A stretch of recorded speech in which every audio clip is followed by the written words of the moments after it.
Pleasure to finally get to sit down and talk to you. Yeah, absolutely, man.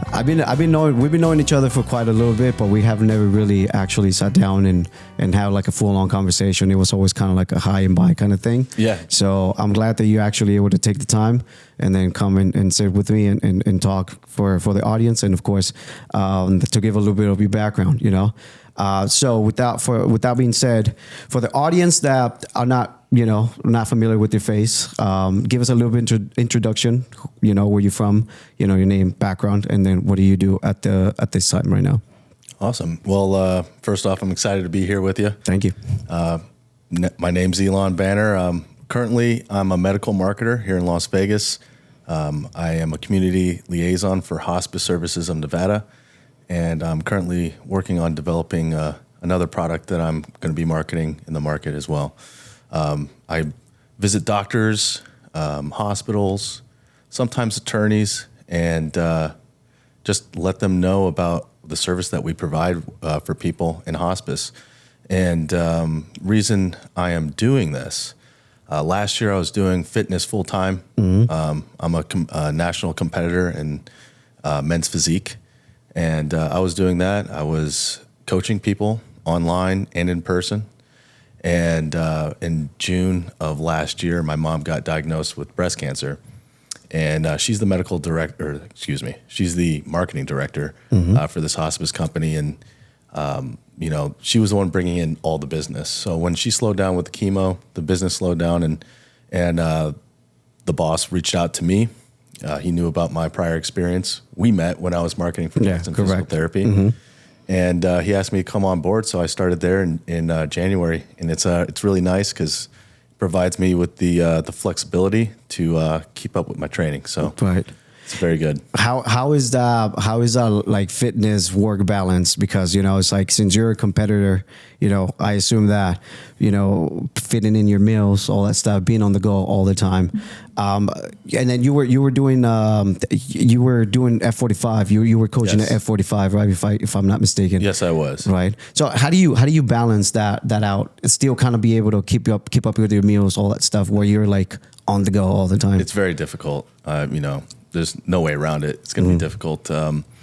Just about being structured and staying disciplined, especially when you're deep into a growth season or you're doing a contest prep. That's when you have to be the most disciplined. But what people often don't realize is a part of discipline is allowing yourself to be a little bit more flexible in times where you're not under a time constraint. So what that allows you to do is to be consistent over a longer period of time, which is what it takes to really grow out your physique in this sport. So it's not something that you can do in a year or even 2 years. It takes many, many years. So you have to learn how to stay disciplined over a long period of time. Do you remember the first time that that you actually wanted to pursue bodybuilding? Because it's like, I feel like it's like every person's kind of, and I'm guilty of it. It's like when you start getting into the gym, you start lifting, of course you start looking out for, different motivations, different people kind of look up to. Like, who was that motivation for you? Who were those people for you? The first Arnold Schwarzenegger movie I watched as a kid. Which one was it? That one would be Eraser. Okay. Eraser, back in the 90s. Just as a kid, I saw what Arnold looked like, and that was what my ideal was. And I've been into fitness ever since I was a young kid. But I didn't get into bodybuilding until I turned 30. So as a kid, I was really incentivized by my parents to be more into academics instead of athletics. So my dad was a commercial real estate broker here in Las Vegas. I started as his assistant when I was 13, and I was always steered away from athletics, although that was like my personal passion. I was, geared more towards becoming a businessman and, doing well in school and doing that sort of thing. So I went to Palo Verde High School here in Las Vegas. After I got my honors degree, I went to UNLV. And after UNLV, I started doing commercial real estate with my father. And you know, I was selling office buildings, apartment complexes, land, and retail. And then after 2.5 years, my dad actually got out of brokerage, and he became a developer building buildings, and I was sort of a free agent. And you know, my focus was still to be successful within that space. So I joined the team that does all the Starbucks deals. Mm-hmm. I was doing site selection for Starbucks corporate. We'd find a piece of land. I would do a demographic study, traffic study, and a write-up for corporate. We would submit that to corporate, and they'd give us the yay or nay. If they liked the site, we'd take a Starbucks approved developer. We'd buy the land with the Starbucks lease in tow, and that would allow them to have a construction loan to build the building. Once Starbucks occupied the building, once they got the C of O, then we would sell it as an investment. And I did about 5 of those deals here in Las Vegas and Mesquite. And, you know, as a mid-20-year-old kid, that's pretty nice, career accomplishment, but I had no fulfillment. I was pretty miserable with my life, just didn't know what to do. I was kind of confused. I was having an existential crisis. Right. And I got out of brokerage, and then I started up with getting into appraisals and doing that because it was more on the analytical side, and I'm good with numbers. So I was doing that, still the same feeling, and I was very confused by it. So I retired from real estate back in 2021, got out of it. And, you know, everyone has that question, like, what would you do if money was not a problem? Wasn't an issue, right? And I got to live that experience for 6 months in 2021. And what I recognized in myself was the one thing I was very consistent with was going to the gym. And at that point, concurrent with that feeling, for years up to this point, I had been improving my diet, not for bodybuilding purposes, but for autoimmune issues. And I was already on a clean diet now at this point.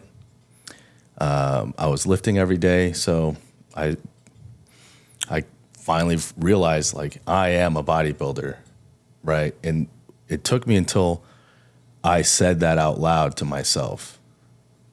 And then on my 30th birthday in July of 2021 is when I hired my coach. And that's when I considered that I started bodybuilding on my 30th birthday. Oh, and do you remember like the moment, like what were you doing the moment that you realized, like, do you remember like the feeling, the workout, like what were you doing at the moment that where you said, you know what? Yes, I do want to pursue this. Yes, I am a bodybuilder. Well, one, it was the very moment of inspiration. I was in the kitchen. I was in the kitchen. I was actually talking to my mom, and I looked at her and I was like, you know what? I'm a bodybuilder. And she looks at me like, of course you are. I already knew this. Right. But what really got me to take action was therapy. At that point, I had been with my therapist for 3 years. And I was discussing all of these roadblocks within my career with her on a consistent basis to try to get more clarity, more mental clarity on, you know, why I feel this way.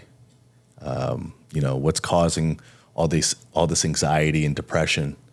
And, you know, she helped me get off the sidelines and take action on that. And I'm very grateful for that. And I think therapy is very important, especially for men.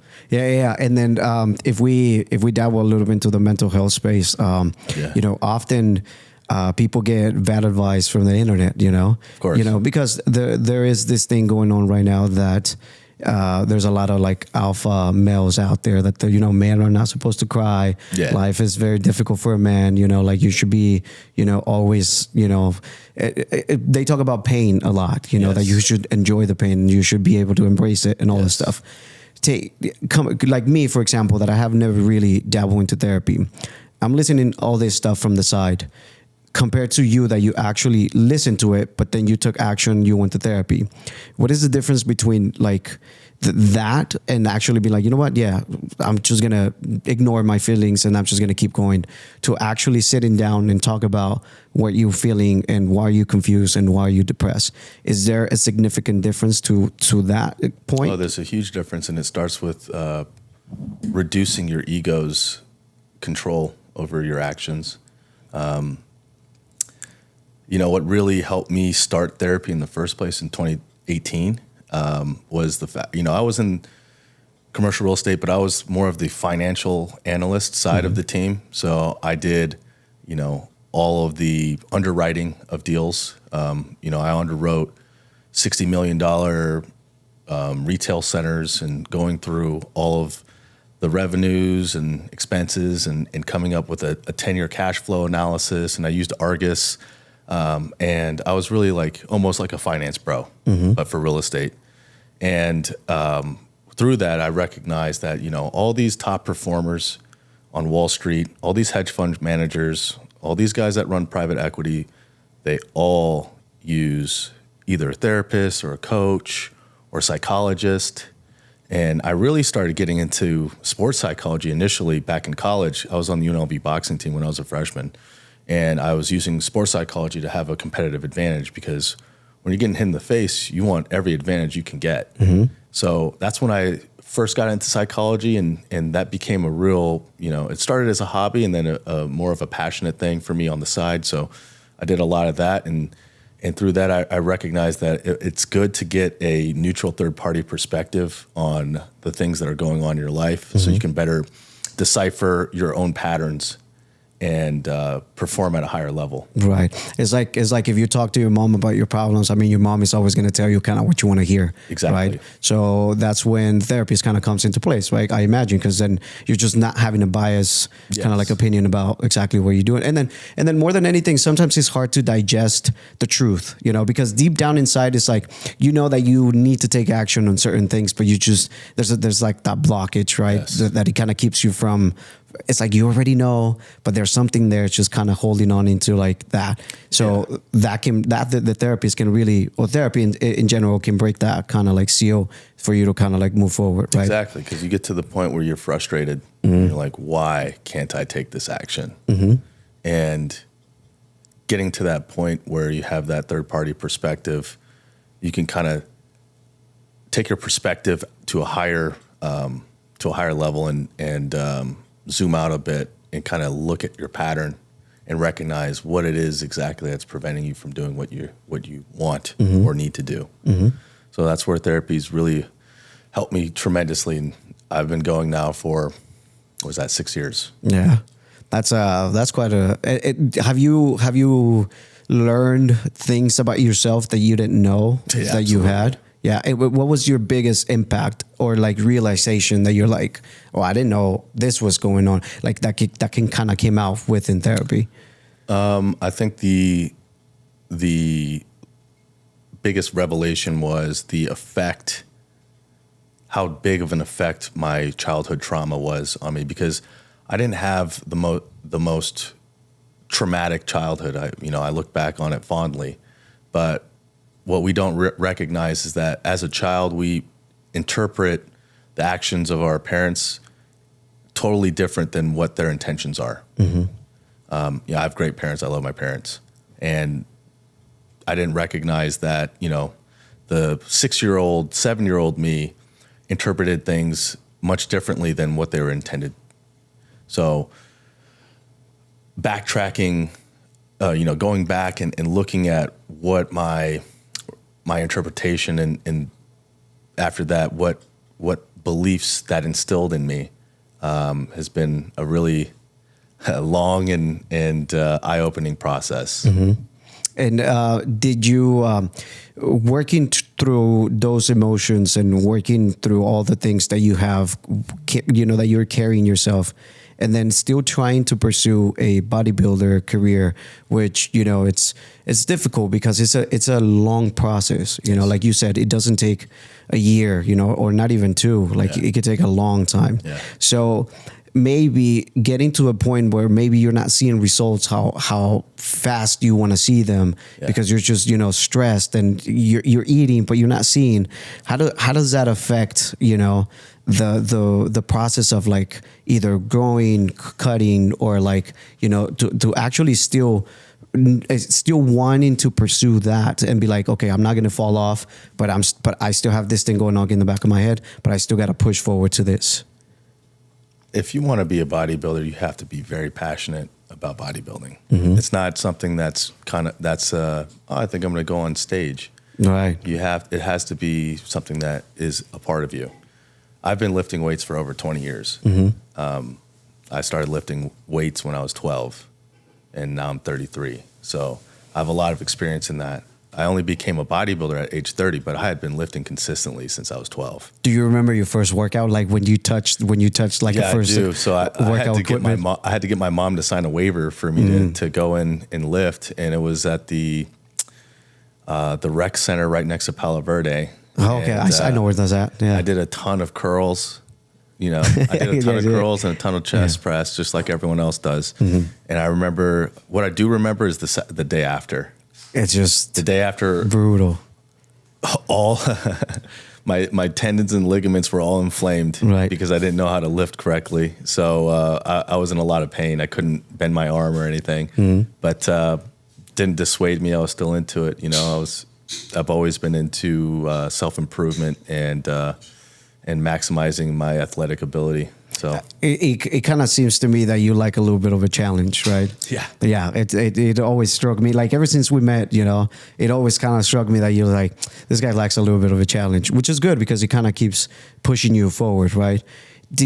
How long in your, when you started working out, and it's like, of course you gotta learn the movement or learn, how to position yourself the right way so you don't hurt yourself, all that stuff, And then I'm pretty sure that maybe a good 80% of all people that start in the gym, they have some kind of, injury, because of lifting something bad, right? Yeah. I remember when I tried to deadlift for the first time, my back was blown, Yeah. But of course, you growing at that point in time, maybe did you grow up with the internet? Like, was the internet like a thing when you were growing up, or not really?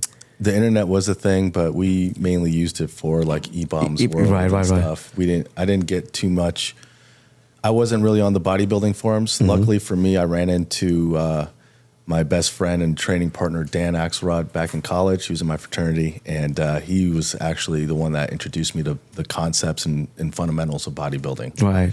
When I was 18, or I met him when I was 19. So when I was 19, I got started with the real fundamentals of training instead of working out. There's a difference. Right. And when I learned how to train from him is when I really started working on improving my technique, because I had weight training in high school all 4 years. And just like most guys, I started out just doing a ton of bench press. A ton of bench press. And I did not do very much back work, so I developed a really big, imbalance, and that caused me to have shoulder issues and shoulder pain.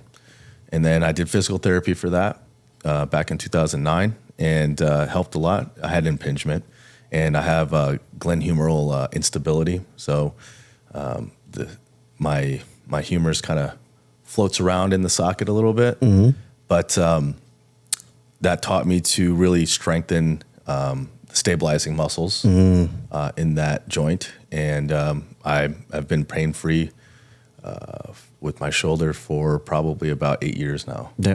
What do you think about those? For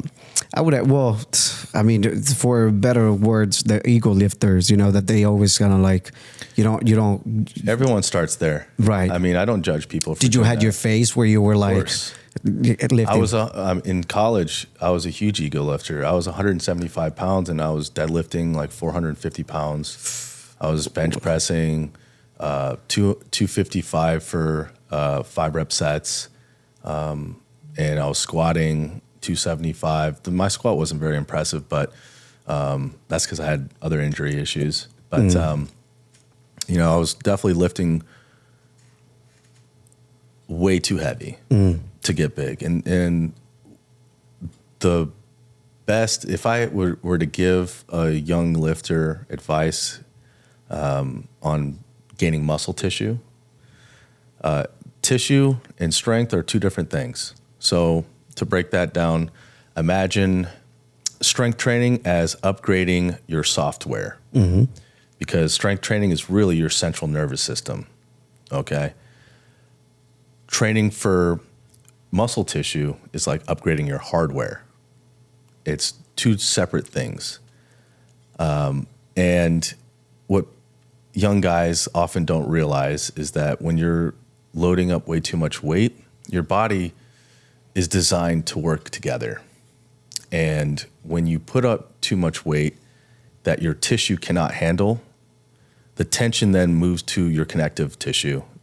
So it goes from your soft tissue, your muscles, to your connective tissue, your ligaments, and your tendons. And really, these kids that are lifting way too much weight, they're not using their muscles at all. They're using their ligaments and tendons as kind of rubber bands, like a slingshot, to leverage the weight up. When you learn that it's not about the amount of weight, it's about how much tension you put on the tissue itself, then you learn that you need to start taking the leverage away from the lift, right? And that's when you can only use your muscles. You can lift a lot less weight. Correct. And that's good, because as someone in their 30s now, and I have psoriatic arthritis, my mission is totally different than it used to be, because I'm already strong. I'm much stronger than my weight because I did so many years of strength training. But at this point, I don't want to lift the heaviest weight because overall it hurts my joints. I want to use the least amount of weight to get the most amount of trauma to the tissue. I want to rip the tissue apart the most with the least amount of weight. And you start realizing, like, let me take my lower back out of this. Let me take my legs out of this. And then you start only using the targeted body part to move weight.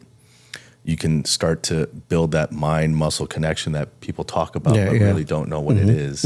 What it is, it's actual physical neural pathways from your brain to the muscle tissue. And that's built through repetitions, thousands of repetitions. It's not just one day, it's not just a month, it's years. And over time, you're able to squeeze the muscle harder, and you're able to feel the stretch. And at this point, like when I'm training my back, I can feel my back tissue stretching, and then I can squeeze into it, and I can start to feel the fibers tearing. And that's when you have a strong connection to the tissue, and you can use less weight. Not to say you're not, it's heavy weight is always relative. Whatever is heavy for you is what's heavy. It doesn't matter how much someone else is doing. A lot of guys want to get their bench up, 315, 405, more. I can't get big without benching more weight. Yeah, correct. That's not the only, and that goes back to progressive overload, which is a real concept. Progressive overload does work. That is the only way to keep growing. But a lot of guys think my only way to overload is to add more weight week after week or month after month. But that's not true. Quality of reps is the fastest way to get progressive overload. So can you stay with the same weight and still grow? Absolutely. Okay. So Jay Cutler, Mr. Olympia. Correct. Lives here in Vegas. Jay Cutler, very, very notably and famous for only using 225 up to 315 for his incline bench press. He didn't go heavier than that. The dude is obviously strong enough and big enough to do it. But really, when you start capping out how heavy you're going to go on a movement, then it forces you to get better at the movement itself, because you got to find another way to stimulate that muscle. So you got to take away leverage. You got to take the other muscles out one by one. And then you start really feeling the squeeze. Like when you're training your chest, most guys, including competitive bodybuilders, use way too much anterior deltoid to press. So when your arm comes forward with the press, it's your shoulder. So learning to pin them back and keep them pinned as you're moving and squeezing your chest is a difficult thing. It's a skill that's developed over time. Correct. So improving your rep quality is always going to be the top of the list of things that you can do to get better. That's what I currently do. It's what I did last year. And honestly, when I transitioned from lifting explosively to just focusing, the first thing I did was focus on my eccentric and slowing that down and loading the muscle tissue with the weight. That's when I started growing.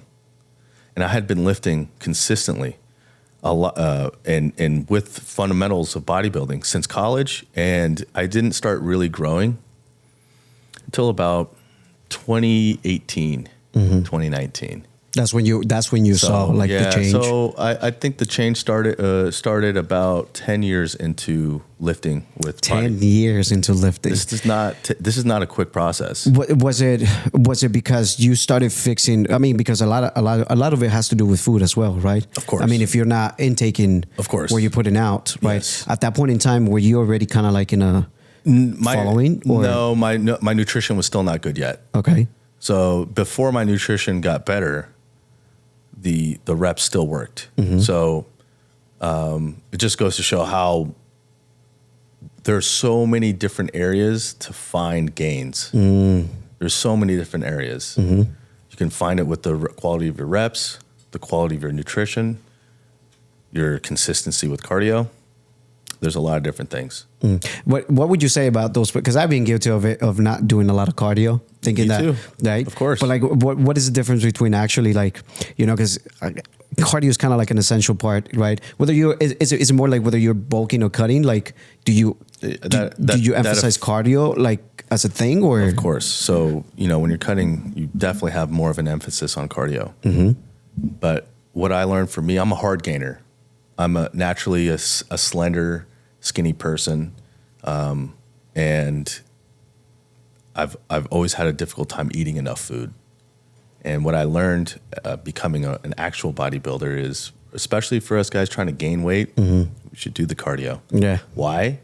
The cardio makes you hungry. Right. Just burns more, right? The cardio, it's not even about the burn. It's about the appetite. The cardio increases the appetite so that you can eat your 5-6 meals, right? If you're not doing the cardio, it's going to be a little bit more difficult, a little bit more challenging to get those good nutrients in. Yeah. One time, I think, if I remember correctly, one time we were having a conversation. That was actually at work. We were having a conversation, and you told me that you had a hard time with the relationship with food, that you didn't like food, that it just didn't taste like anything. Yeah. And I saw you eating like just a plain bowl of ground beef with nothing and no seasoning, nothing like that.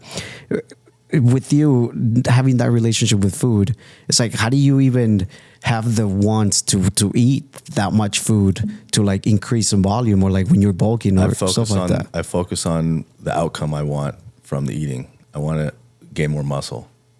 It's not, for me, eating is not the same as most people. And I don't recommend people use the way I think about food. Correct. It's everyone's relationship with food is very personal and individual. But the way I see food, I'm just someone who I don't get joy from food. I don't like to cook. I don't like to prepare food. I don't like to clean afterwards. I don't like the process at all. I feel like it's a waste of time. So how I leverage myself to actually do it is, a lot of the time during prep, I would look at pictures of myself and being like, oh, I need to feed that. I need to add more in there. I'm not, I'm not big enough, so I need to eat this food. You use yourself as a motivation in a way, right? Yeah. And I don't know if that's healthy for everybody, and I don't think it's healthy for me, but it's what I do. Right. I mean, but if it helps you achieve your goals, to what you want to see in the future, then I in my opinion, I don't think any motivation is bad. It's just kind of how it depends how you use it. If that works for you, then it works for you. It might not work for other people. But what I want to kind of go through is like, you were on prep and then you actually competed and won on your category, right? Yes. What was that process like? Because what I'm saying is like, even at that level of competing, you don't see a lot of naturals already. You know what I mean? Like even at that level. No. So do you remember like the decision that you had to take between either I stay how I am or do I jump back, or like, you know what I mean? What was the process between you? Did you talk about it with your therapist? Did you talk about it with your coach? Yeah. Like, did you kind of like, what was the process in order for you to make the decision to be like, you know what, I have to, if not, then I'm not competing. Yeah. So that's a good topic. So like I said, I was 30 years old when I hired my coach and became a bodybuilder. To that point, completely natural. I'm a big believer in maximizing your natural physique before you do anything else. Mm-hmm. And, you know, I got all the way to age 30, and then I hired my coach, and then we started, you know, to work together. Before we started a prep, we worked for 6 months just to have him understand my body, how it works, and kind of clean me up and give me, you know, proper nutrition. And that made me look great, natural. And we were getting ready for prep, and my coach sat me down and he said, listen, do you want to win? Mm. And I said, I'm a very competitive person. So I said, of course. That's why I don't compete to not win. Right. I said, well, and let me back up. Like when I hired him, I told him I want to do the first show natural. That's what I told him. I said, I want to do my first show natural. Okay. I looked really good. And I felt confident that I could do it natural. So that was in July when I hired him. And then I believe it was in about November. He saw what I was looking like, and I was looking really good, and he was excited. He said, you know what? Do you want to win this? Mm. I said, of course. He said, well, you're going to need to take a little bit of stuff to get over the finish line. You look great, but if you want to win, you need to add a little bit more. And so I did a very mild, very, very low cycle for my first show. And it was a lot less than the guys I was competing against. And I won novice overall, or I won my novice class. I won my open class, and I won novice overall. So I had 3 first place finishes. And then I was probably about 3rd or 4th in the overall for the whole show, which was about between 50 and 70 athletes. That's not bad at all for your first show. That was like your first. That was my very first time on stage.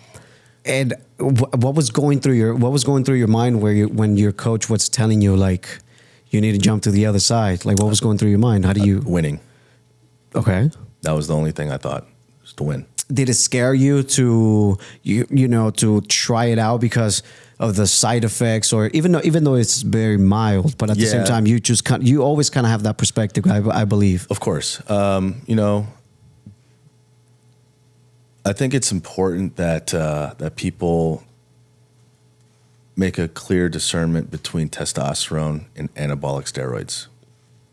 Testosterone did not scare me. It's the anabolics.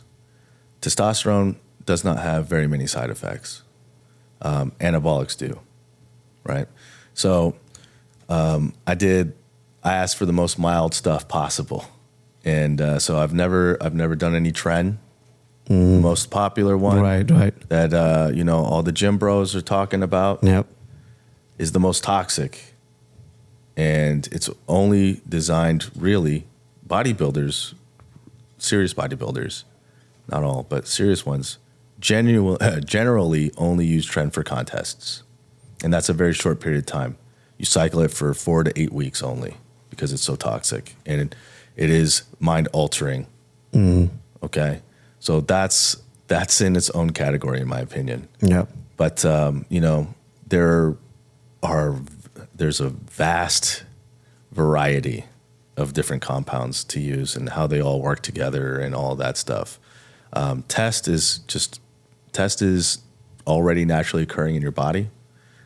So that I wasn't too afraid of. I started, I'll, you know, tell you guys the dosage. I did 500 tests and I did, 40 milligrams of Turinabol Okay. daily, and that was it. Just to put it out there, we're not encouraged. No, absolutely not. You know, we're not So let me just say first. you know? Let me just say first, if you don't plan to get onto a competitive stage, No need I don't to. think you should ever do an anabolic steroid once. Testosterone is a different thing because you have TRT, which I'm a very big believer in TRT, which is testosterone replacement therapy. So like for the stage, I did 500 tests. TRT dosage is usually between 100 and 200. And that's plenty. That is plenty. And also maximize your natural physique before you even think about any of this stuff. But yeah, I did those two compounds. Turinabol is what John Jones keeps getting caught with. Yeah. Right. Right. So I did those, and then I switched it with 4 weeks out. I switched it to DHT derivatives, which are the drying ones that get you the peeled look. And so that was Winstrol and Mastron. And I did low dose of both of those as well. And, you know, it definitely added to the look. It works. The fast-acting compounds work almost instantly. And they change what you look like. They change, you know, all that stuff. When it comes to how you feel, I personally just like test. Disliked? I do like, I only like test. All right. You know, if I'm not, when the day comes that I'm no longer going to compete, I will only use test. Anabolics, you could feel them. You feel like you're on something. Depending on what compound it is, different effects, you know. But you know, some can make you feel depressed. Some can make you feel anxious. Some can make you feel paranoid. Some can make you feel a little bit more agitated than usual. Tren does everything, all of the side effects. The other compounds maybe have one or two of those properties, but Tren has all of them, right? But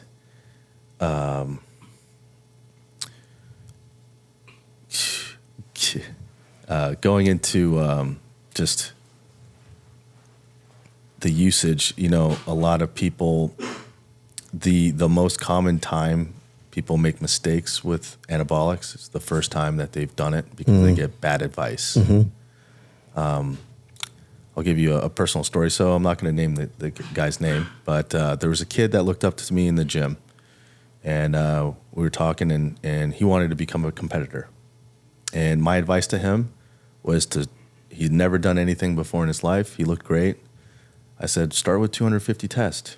Just start with 250 tests only. Feel it out. Because you want to understand the way that your body processes it and has side effects. You might not have any side effects at 250 tests, or you might have some. You got to know that information before you move to the next step, which is a little bit more test. So I told this to him, and his roommates and his buddies, you know, told him that that's bitch shit. That's not enough to get gains. So you got to go more. You got to do more. That's for pussies, you know, all that good stuff. Right. When 250 test is very powerful.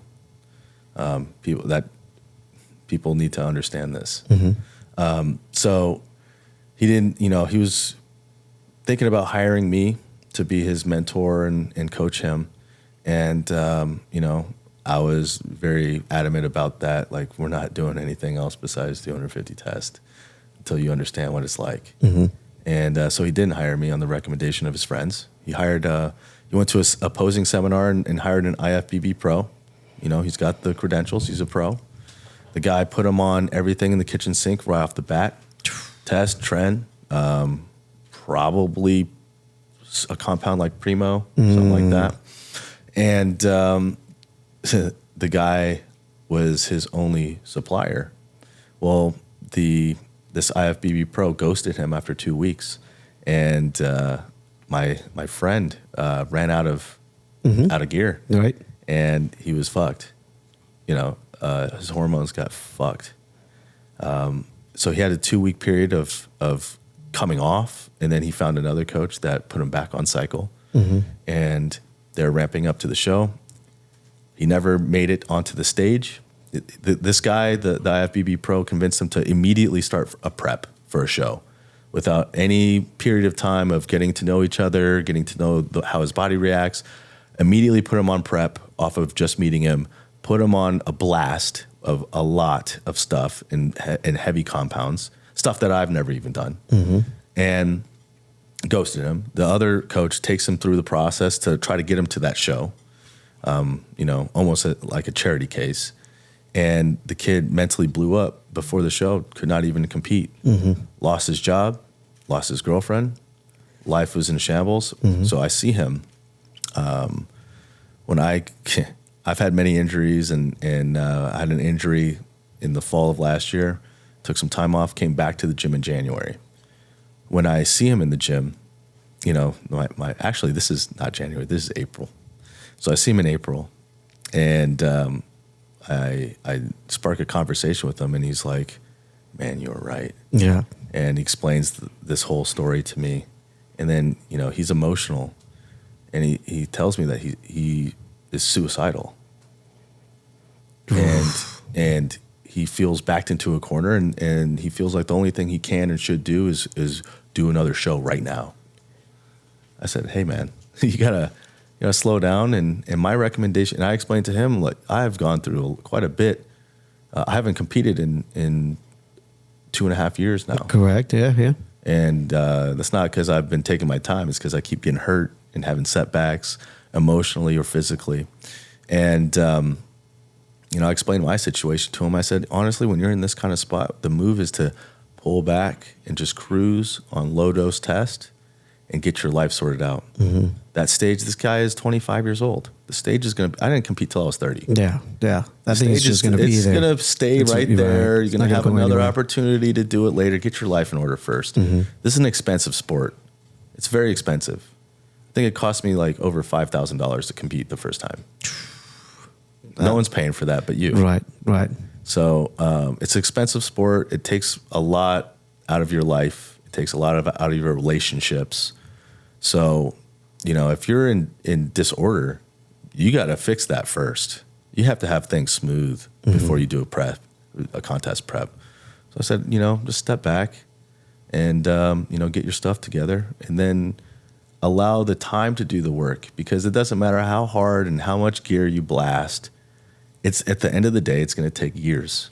You can blast all the gear in the world. It takes years. So just relax, get your life together, just do test. You can still, he's 25 years old. You can still grow on naturally. Yep.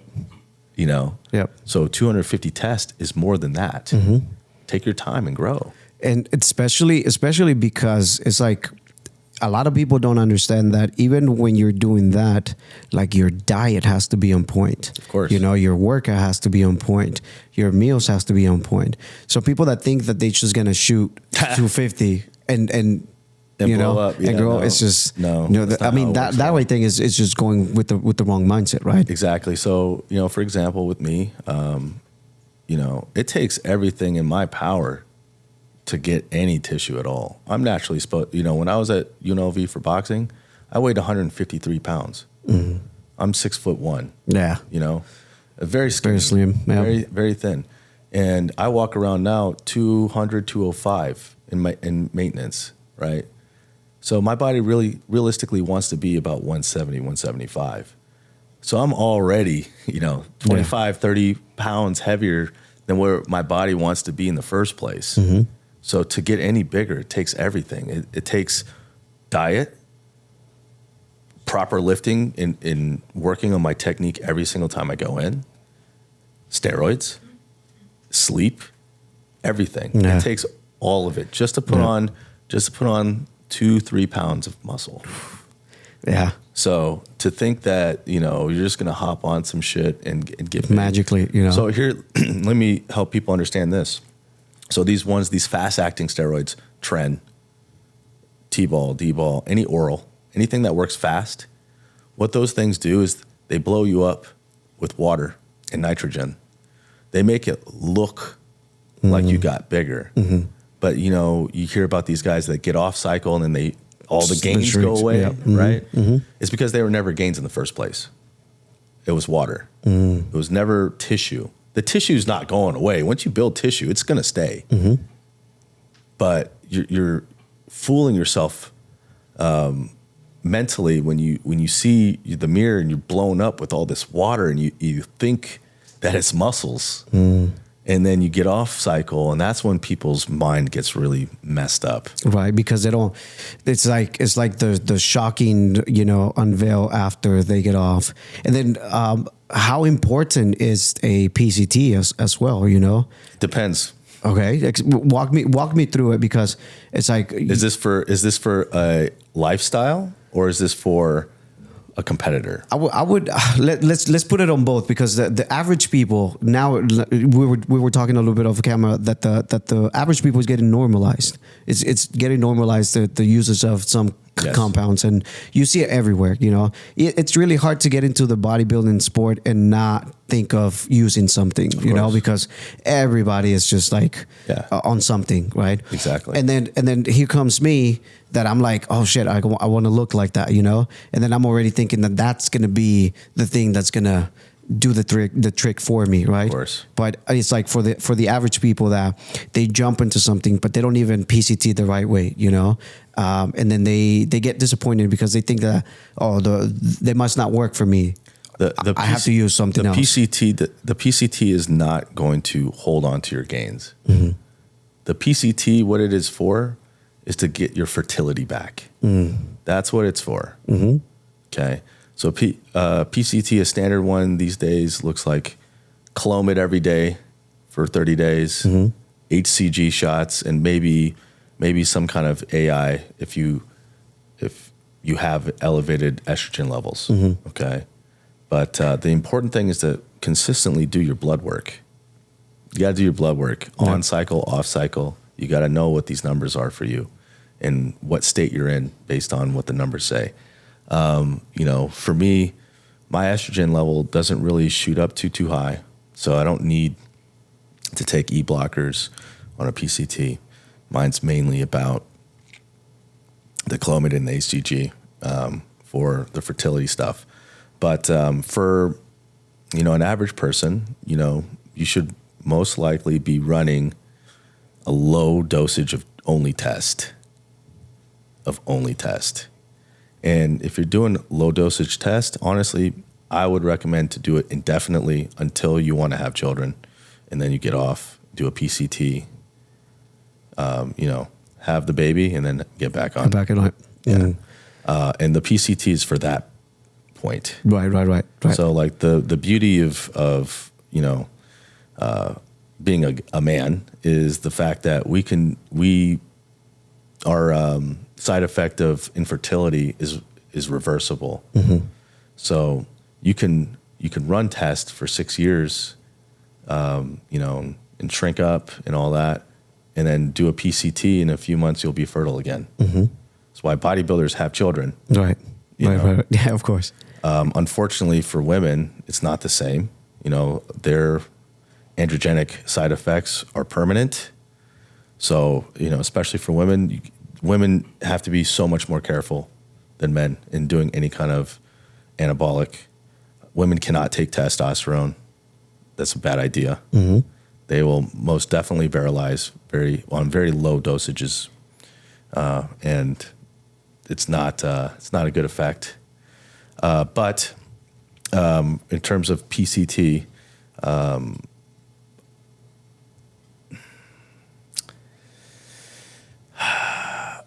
for a competitor, you don't come off ever. Okay. Fully. You go back down to TRT dosages. Right. Just to kind of maintain. It's called blast and cruise. So you blast to grow, and then you cruise to hold on to the gains. You blast to grow more, you cruise to hold on to the gains.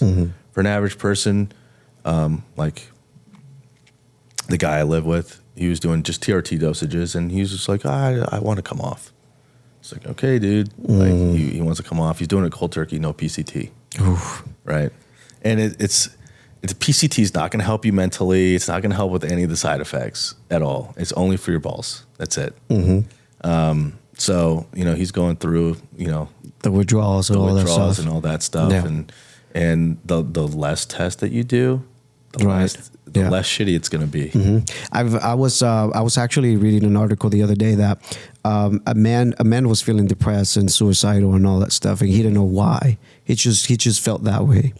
Coming to find out that his test was very low, Yes. naturally, and then having low test was causing those feelings and causing that, right? Yes. So and then the other day I saw, and I kind of want to tie those two together, because the other day I saw a story that you posted and that it kind of resonated with me a little bit, talking about the identity to self, you know, Yeah.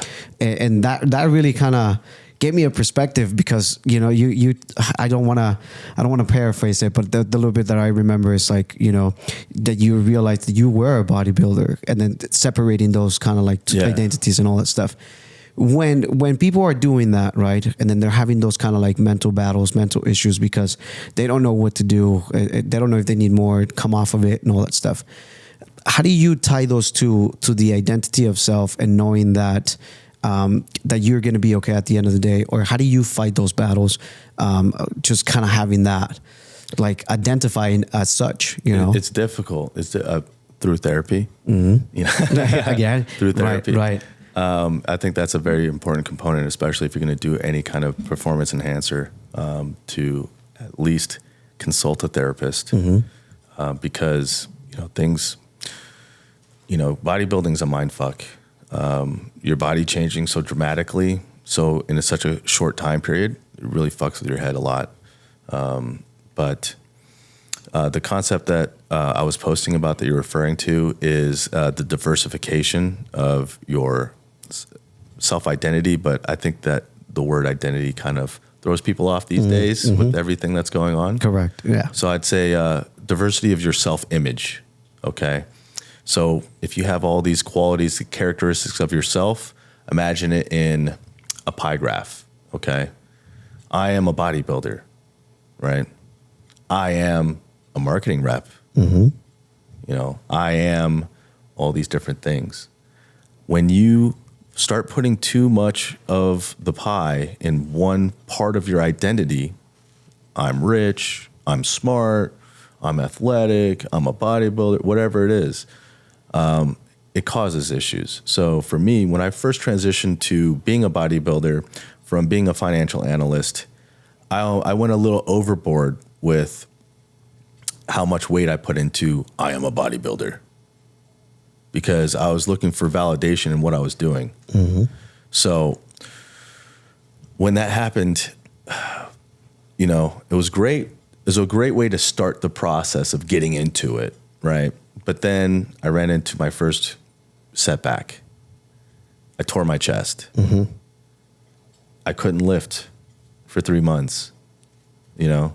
And when your identity is, I am a bodybuilder, I'm a bodybuilder. And not being able to do that, And right? you can't fulfill your self-identity, it causes a lot of stress and depression and anxiety.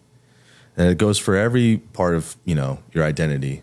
You know, if you identify really strongly with your career path and you get laid off, it's going to hurt bad. Yeah. Especially if you have it as 50% or more of your pie, your whole structure has been destroyed. So what I've learned to do now, I'm in a setback right now.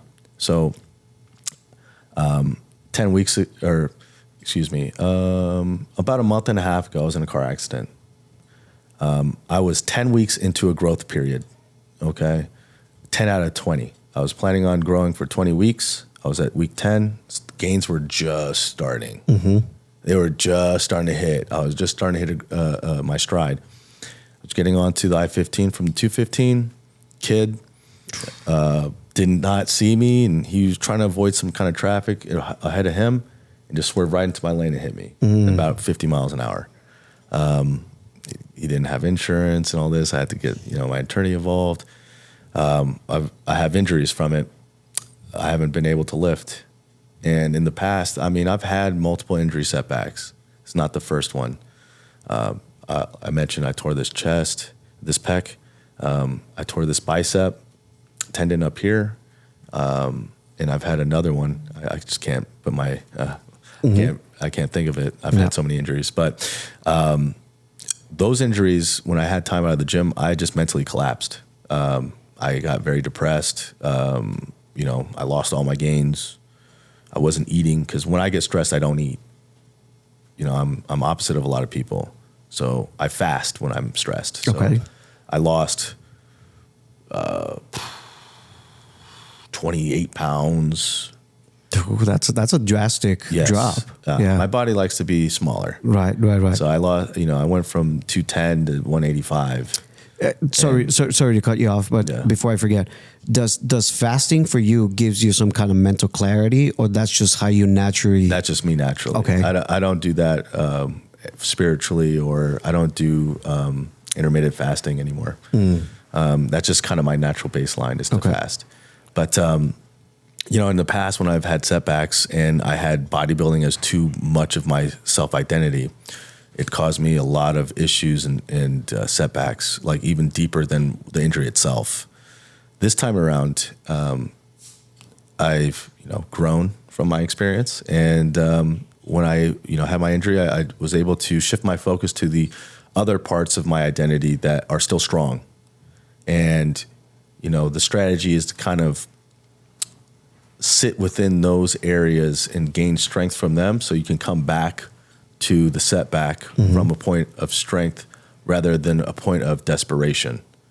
So now with this clarity, it gave me so much more clarity on what to do moving forward. So now I knew I couldn't lift weights. So what I'm doing, Pilates, I did Pilates 3 times a week for last month. Now I'm down to 2 times a week, but I'm doing yoga. I did yoga 4 times last week. I'm doing things that are still moving me towards my goal. Correct. Because I'm a big fan of yoga. I think that my physique always looks better when I do it. I had not done yoga once since I started becoming a competitor. Did you realize how tight you were? Oh my goodness. Right. So now I'm in the process of opening my hips, and that's a huge thing. Now my training, when I get back to it, I'm going to be better. I'm getting a lot of work done. So I already had stem cells injected into my ankle. My ankle is feeling a lot better. I'm getting PRP injections in my neck, in my lower back, in my knee. I have a lot of injuries. I have 5 herniated discs in my neck. Oof. I have 2 bulging discs in my lower back. But after this process is over, where I'm just focused in on working on my mobility, working, you know, just healing up. This will be the first time in my adult life that I'm training without injuries. So I'll be able to train at an even higher level. Right. And at the same time, I kind of moved myself away from bodybuilding personally. I took my bodybuilding photos off of my grid on Instagram. I spent more time with my close friends outside of bodybuilding and just lived life and enjoyed life. And got back to who I am as a person outside of bodybuilding. And that gave me a lot of strength to feel good and to not make mistakes, because I'm desperate to fulfill my identity of being a bodybuilder. And it's been a really awesome thing to see in terms of growth. I've never been this positive during a time where I'm rehabbing from an injury. Did you? What was the turning point that made you realize that you kind of had to let that go a little bit, knowing that the pie in your side was bigger on your bodybuilding than anything else, right? Because now we're talking about if you're taking away yourself from that, like, does your diet change? Like, are you eating whatever? Like, how's your relationship? The diet does change. The diet does change, and it's important. This goes back to what I was talking about with consistency and discipline. Discipline doesn't mean that you're hitting your diet 100% every single day of your life. Discipline means that you're staying, close to, you're doing good majority of the time. 80-20 rule, whatever you want to say, 75%, whatever number you want to come up with, right? I just eat in a clean manner. When I'm in this maintenance phase I'm in now, I'm not measuring my food. I'm eating out. I'm eating at restaurants. I'll have some beers every once in a while. I just balance it. I've done this for a long time now, so I understand what's healthy and what's not, and I don't think about it too much. I just make sure I eat enough, and that it's clean. But I'm not at the same level I am when I'm training. I'm not. So you have to be able to take a step back and relax. And sometimes your body needs that. Sometimes your body, you know, a lot of the time when I come back from injury, my body actually improves because it needed to heal. And, you know, this time around, I think it's also, you know, not only body, but my mind as well. I needed to take a break from mentally thinking about bodybuilding. Because I'm an obsessive person. So, so when I think about it all the time, it causes me stress, especially if I can't do it. It's kind of like the I like to call it the Mike Tyson effect, you know, because he was doing a podcast and then he said that the reason why he's not boxing or anything because that person will come out again, you know. As soon as he put on the gloves, like that person is going to come out again. Are you consciously thinking that? How is that not going to consume you again when you jump back into it? Or are you taking it more as like just one day at a time? And then when I get actually back to it, because like you said, you know, it's a big thing that you're finally training with no injuries. So now you're able to actually, you know, when I get back, I'm balls to the wall. Right. But that's the thing though, like how are you going to just, you know, cut everything that you're doing right now? How is that perspective going to change compared to like right now you're telling me you're taking a step back, you're spending more time with your family, not bodybuilding wise, all that stuff, friends outside from that. But if you go back, like I wouldn't say afraid, but are you concerned that person is going to come back and be like, you know what, everything that I was doing is just going to go out the window and I'm just going to focus on that? No, I'm not too concerned with that. I'm excited to get back to that. And again, it's just, you know, just controlling how much of it represents you. It's you. Yeah. And, you know, it's still a part. And that, you know, I have no fear of who I am as a bodybuilder. You know, I appreciate myself as a bodybuilder, and I'm excited to get back to it. And, you know, I think every time I come back, I'm just better. You know, I'm a wiser person.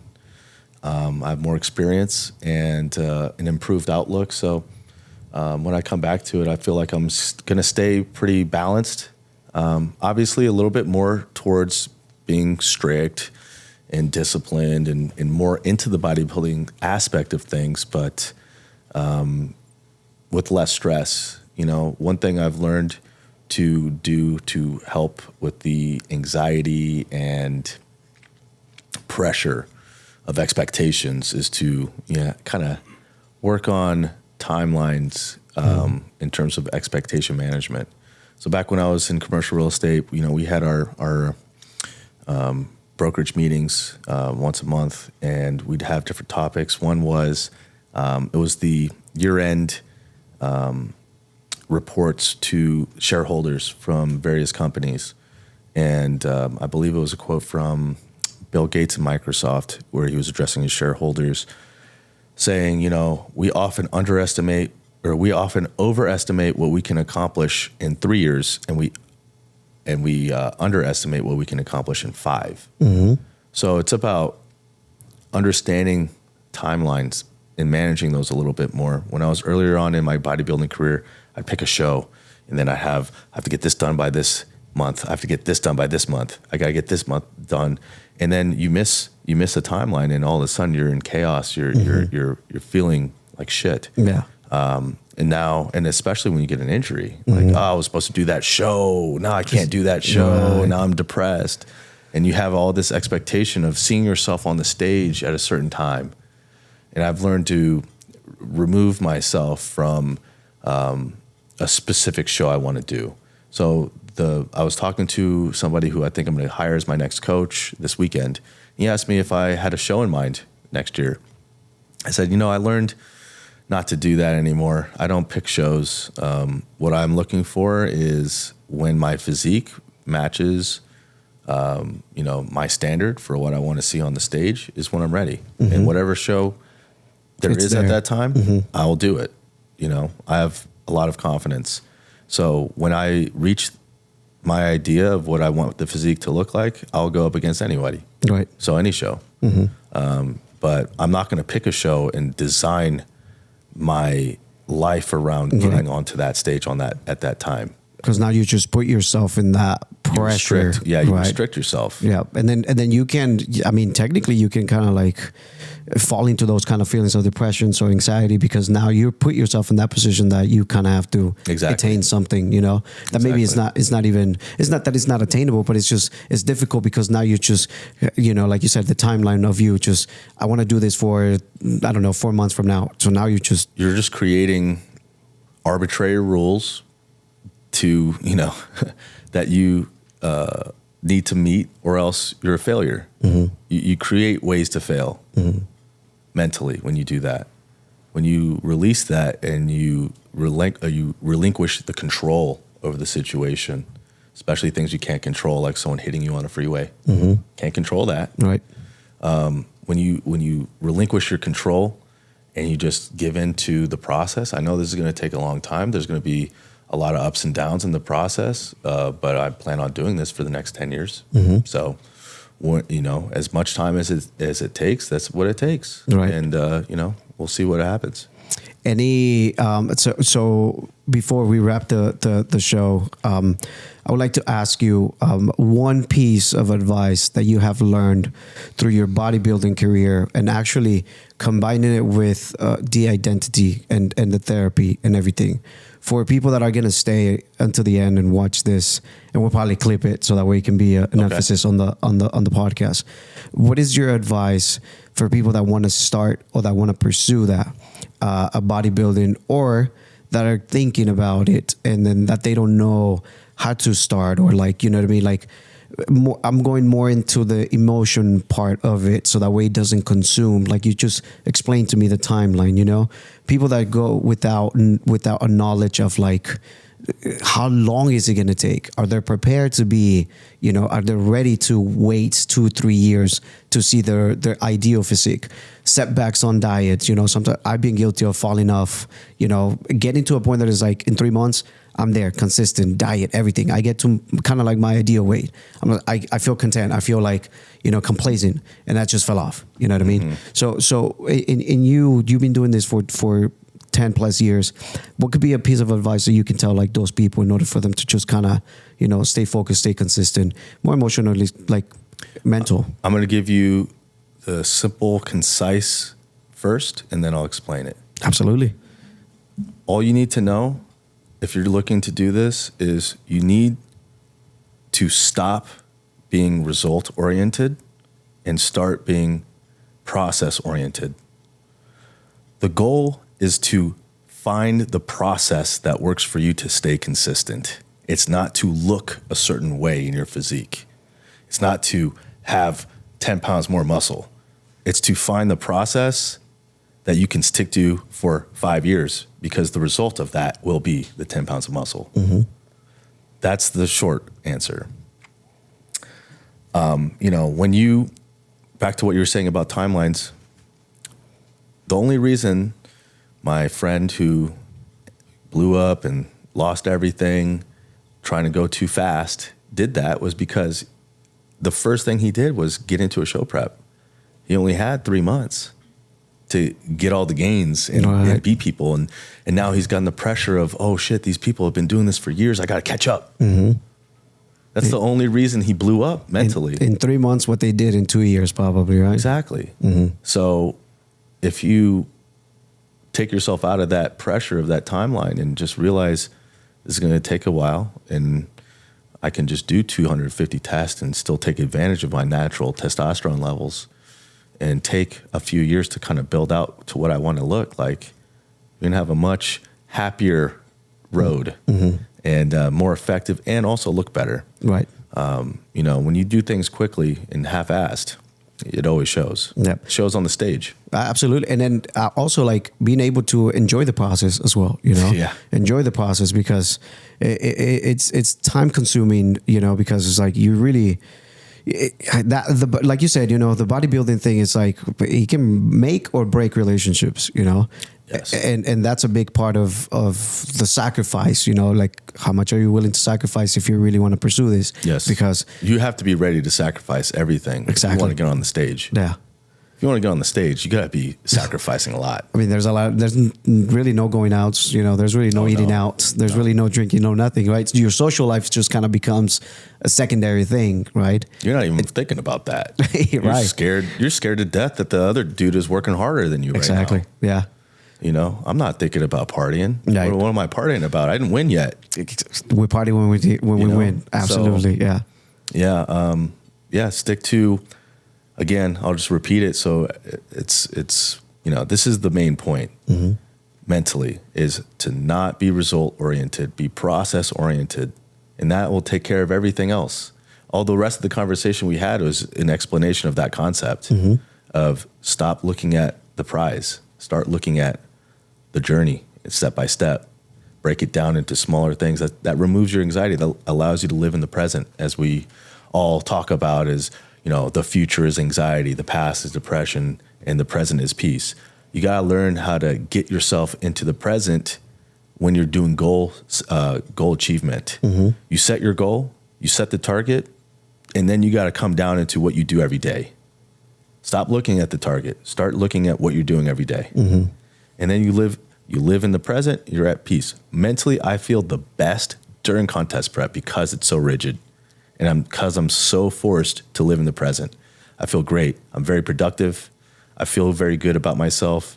And also, I mean, I look great too. So that helps as well. But mentally speaking, I think contest prep is where I perform the best. And when things get more relaxed is when it's more difficult. Correct. And ego, right? Yeah. Yeah. Remove that. Remove the ego. I mean, you're never going to win. Yeah. I mean, the guys with the biggest egos have the hardest road. As soon as you can understand and take criticism and use it to get better, that's when you start winning. Correct. Absolutely. Brother, it was a pleasure talking to you. Yeah. Thank you for taking the time to come on the podcast. Absolutely. Let's do it again sometime. And before, I used to do the online coaching. I know that you were doing online. Okay. Yeah. So let me plug real quick. Yeah, absolutely. Go for it. So currently, I do not have the time. Okay. To do my online one-on-one coaching. I don't have time to take on any more clients than I already have. But my girlfriend, she lives in San Diego. She is an online nutrition coach. She is also a national competitor, and she has been competing for much longer than I have. Ooh. She's the one that's teaching me stuff right now. Okay. So I certainly endorse her and her methods. She does lifestyle. So she doesn't train competitors. She trains people like you and me. Well, I'm a competitor, but people like you, like me, not getting on stage. Absolutely. That's who she trains. And her approach, I am someone who is very resistant to authority. I don't like authority. That's why I'm in sales. And I trained with her once, and she was one of the few coaches I could listen to. And it's because of her delivery. She comes from a place of understanding and care instead of trying to boss you around. Correct. So she knows her shit. She's badass. She's a figure competitor. Sorry, babe. She's a figure competitor, and that means that she's jacked. She's much buffer than most guys. Okay. And she knows what she's talking about. And I highly recommend if any of your viewers are looking for personal one-on-one, teach you how to do it, how to eat, what way to lift, what your split should look like, how to structure your day around your own schedule. She does everything personalized. Reach out to me or her. Her name is Brittany Ebner. She goes by Nitty. And do you know her Instagram? Her handle, it's Nitty Gritty. Okay, we'll put it down in the description so that way people can reach out to her if anybody's interested. So you are working with people at the like right now with your online, right? Yes. No I have my long-term clients that I work with, right? But I'm not taking new clients right now. Okay, and then of course with what we were talking about, of course, I mean, there's no hopes of any show anytime soon, or there are hopes. Okay. There are hopes. Well, yeah, I mean, yeah, but like not anytime soon, next year. Next year? Yes. Oh, okay, perfect. I should be getting done with my rehab process latest by the beginning of October. I'm going to start ramping up this month. I'm going to start, getting ready. My doctors have cleared me for anyone that is watching this, my doctors have cleared me to start lifting. I still have not done it yet. Okay. Are you waiting on something specific or? I cannot allow myself to get hurt during this process. Okay. I'm in the middle of a claim. Gotcha. So I'm waiting for the claim, and then we'll get the green light. After I'm done with my injections, after I'm done, I've been doing chiropractic and various physical therapies for 2 months now, and I'm starting to feel better. And soon, in the fall, I'll be back to training. And then some point next year, either summer or fall of 2025, I'll be back on the stage and I'll be competing nationally to get my pro card. Perfect. Okay, so maybe at that point in time when you're done with the show, maybe we can run back another pod, and then absolutely we'll talk about the experience, and then you know the difference between, because I'm really excited to see you compete, because I do want to run another podcast and talk about the process of you know, letting your past and your ego and past and all that go, and now this new approach, and then this new approach to now actually competing injury free, and then so it's like I'm excited to see how you're gonna blow up. I think it's gonna be a great one too. I know we're wrapping up, but that just brought up another important point. So one of the biggest jewels that I found during my prep in 2022 was the epiphany that self-doubt comes from your ego. If you want to have confidence, you have to have faith. So when you're feeling self-doubt, you got to look at your ego. All right. Well, without last words, we'll wrap up this episode. Ilan, again, thanks for having me. No, my pleasure. Thank you very much for giving us your time.